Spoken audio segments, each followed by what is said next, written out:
ક્યારેય ન નહાવા છતાં જૈન સાધુ સાધ્વીઓ કેવી રીતે રહે છે સ્વચ્છ અને તરોતાજા?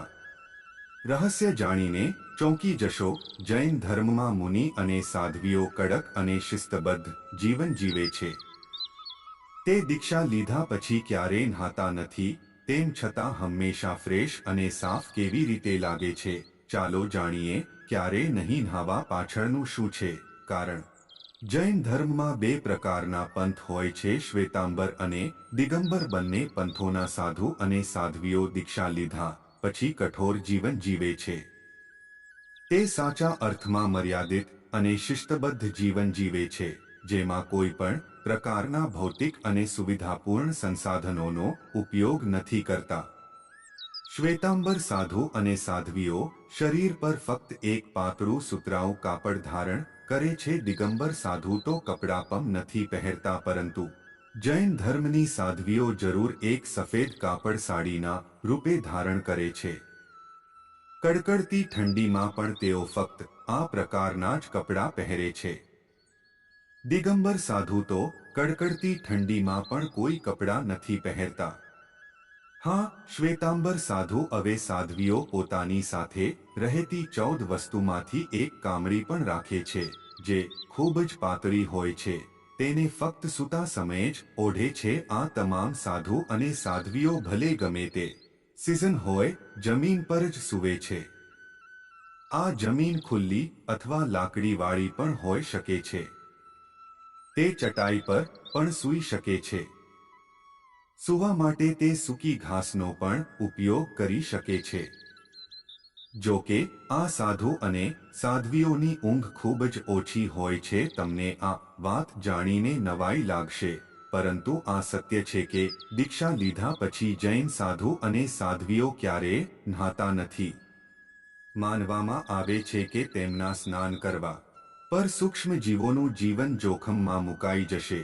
આ જ કારણથી તેઓ નહાતા નથી અને મોઢા પર હંમેશા કપડું લગાવીને રાખે છે, જેથી કોઈ સૂક્ષ્મ જીવ મોઢાના રસ્તે શરીરમાં પ્રવેશ ન કરે. કહેવામાં આવે છે કે સ્નાન મુખ્ય રીતે બે પ્રકારનું હોય છે, બાહ્ય અને આંતરિક. સામાન્ય લોકો પાણીથી નહાય છે, પરંતુ જૈન સાધુ અને સાધ્વીઓ આંતરિક સ્નાન એટલે મન અને વિચારોની શુદ્ધિની સાથે ધ્યાનમાં બેસીને આંતરિક સ્નાન કરે છે. તેમના સ્નાનો અર્થ હોય છે ભાવોની શુદ્ધિ. આખું જીવન તેઓ તેનું પાલન કરે છે. જી હા, સાધુ અને સાધ્વી થોડા દિવસોના અંતરે ભીનું કપડું લઈને પોતાના શરીરને સાફ કરી શકે છે. તેનાથી તેઓનું શરીર ફ્રેશ અને શુદ્ધ લાગે છે. જૈન ભિક્ષુ તમામ પ્રકારના ભૌતિક સંસાધનોનો ત્યાગ કરી દે છે અને ખૂબ જ સાદગી સાથે આખું જીવન પસાર કરે છે. ત્યાં સુધી કે વિદેશોમાં રહેતા જૈન સાધુ અને સાધ્વીઓ પણ આ પ્રકારના અઘરું જીવન જીવે છે. રહેવાનો આશ્રય અને જમવાનું જૈન સમુદાય પૂરું પાડે છે, અથવા તેઓ જૈન ધર્મ સાથે જોડાયેલા મંદિરો સાથે રાખવામાં આવેલા મઠોમાં રહે છે. અમારો વિડિયો પસંદ આવે તો લાઇક, શેર, સબસ્ક્રાઇબ કરજો. ધન્યવાદ મિત્રો. અગત્યની સૂચના: અહીં આપેલી માહિતી માત્ર માન્યતાઓ અને જાણકારીઓ પર આધારિત છે અને ઇન્ટરનેટ અને ન્યૂઝપેપરના માધ્યમથી લેવામાં આવી છે. અત્રે એ ઉલ્લેખ કરવો જરૂરી છે કે અમારી ચેનલ કોઈ પણ પ્રકારની માન્યતા અથવા જાણકારીને સમર્થન કરતા નથી. અમે તેની પુષ્ટિ પણ કરતા નથી. કોઈ પણ જાણકારી અથવા માન્યતાને લાગુ કરતા પહેલા સંબંધિત નિષ્ણાતની સલાહ લેવી જરૂરી છે. અને તમે જે વિડિયો જુઓ છો તે હિન્દુ પૌરાણિક કથાઓ, પ્રાચીન હિન્દુ ગ્રંથો અને લોકવાર્તાઓથી પ્રેરિત છે.